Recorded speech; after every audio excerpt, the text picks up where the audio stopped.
नाव गटनेतेपदी अखेर घोषणा झालेली आहे, काय? 5 वर्षापूर्वी अशाच प्रकारचं भरभरून जनमत हे भारतीय जनता पार्टीच्या आणि तत्कालीन शिवसेनेच्या युतीच्या माध्यमातून त्या दिशेने आम्हाला मिळालं होतं, पण त्यावेळेस शिवसेनेने गद्दारी केली आणि आम्हाला भारतीय जनता पार्टीचे आदरणीय देवेंद्र फडणवीसांना बाजूला ठेवलं.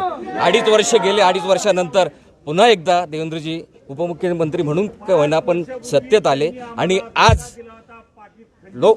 ज्या विधानसभेचं भरभरून मॅन्डेट जनतेने दिलं आहे आम्हाला, त्याच्या अनुषंगाने आज महायुतीचा भारतीय जनता पार्टीचा मुख्यमंत्री म्हणून देवेंद्र फडणवीस उद्या त्यांची मुख्यमंत्री पदात विराजमान होतीलच, पण आज त्यांची गटनेतेपदी नियुक्ती झाली आणि मला ठाम विश्वास आहे की उद्या ते मुख्यमंत्री पदाची शपथ घेतील.